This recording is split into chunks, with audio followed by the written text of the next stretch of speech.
COMSEC to administer the oath of the invited guests and resource persons.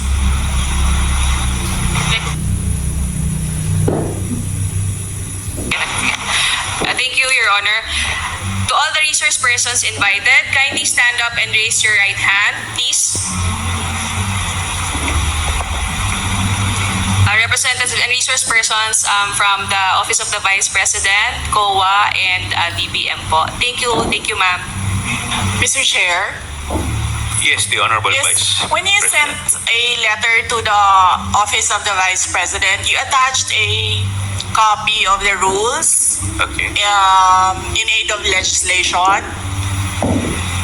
Yes po. Yes, sir. Nakalagay po doon na witnesses lang po ang ino-oath. Sabi niyo po ngayon sa amin, resource persons kami. Ang ano po, considered as resource person po. Ang ano po? Kayo po. Kaya nga po. Yes po. Lahat po ino-oath po. Yes. Apo. Nakalagay po sa rules ninyo, witnesses. Nakalagay po dito ngayon sa table, resource persons. Lahat po considered as resource person and witness. Lahat po naman kayo, lahat resource person pa eh. Wala pa naman po tayong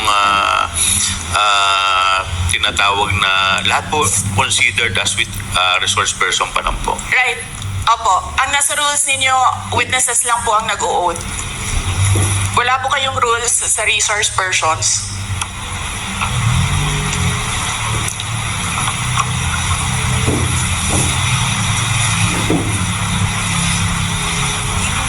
Ma'am, ano lang po yun eh. Yung term lang po yun eh. Pero considered as resource person din po kayo eh. Yes, sir. Resource persons nga po Kayo nakalagay witness dito. din po at saka resource person po. Hindi niyo po sinabi na witness ako. Sinabi niyo po dito ngayon, resource persons. Ang nakalagay po sa rules ninyo, witness. COMSEC, ano po yung pinadala po ninyo? Yun pong rules in aid of legislation.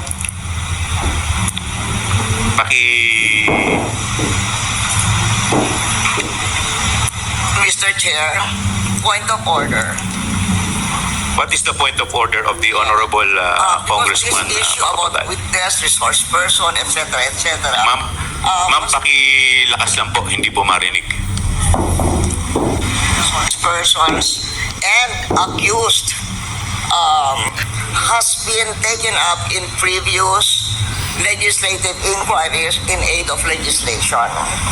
I want to quote a December 8, 2008 hearing in the Senate where Senator Miriam Defensor Santiago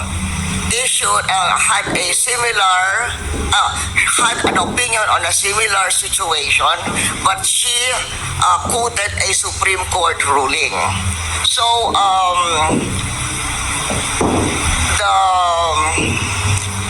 the Constitution provides that no person shall be compelled to be a witness against himself. The Supreme Court has repeatedly emphasized that there is a difference between a mere witness and the accused. And it can appear from statements and privileged speeches that there is that a person who is the subject matter of an adverse privileged speech is not a mere witness or a mere person of interest, meaning a suspect.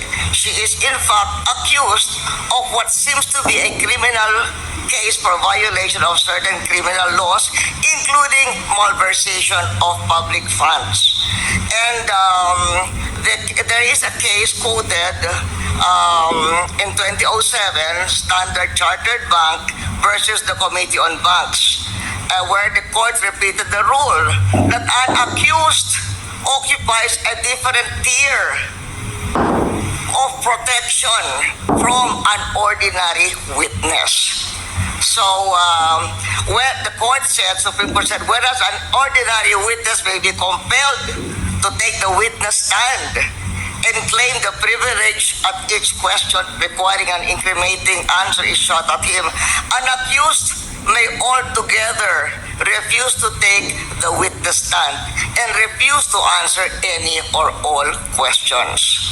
So that has been a supreme. And then there is a portion, the court explained that the right of the accused against self-incrimination also applies to respondents in administrative investigations such as legislative inquiries in aid of legislation. So that is the point of order I am raising, and there is a Supreme Court ruling to this effect. Thank you, Mr. With that, the chair declares 1 minute suspension. Recess.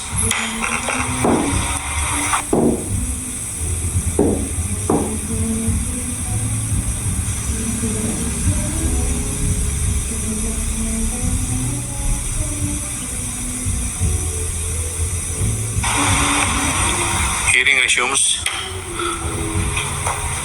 Madam Congresswoman Arroyo, may I know if may I be clarified if the tenor of your point of inquiry is referring to the sub judice case or rule? Referring to the sub judice case, but it is saying that when a witness, in fact, is in reality the accused. Ma'am, pakilakas po ng konti. Medyo hindi ko po... What he's saying is that if by the nature, for instance, of the privileged speech, if the witness is not a mere but the person being asked is not a mere witness or a mere person of interest, he is in fact the accused of what seems to be a case including malversation of public funds. And the court repeated the rule that an accused occupies a different tier of protection from an ordinary witness. So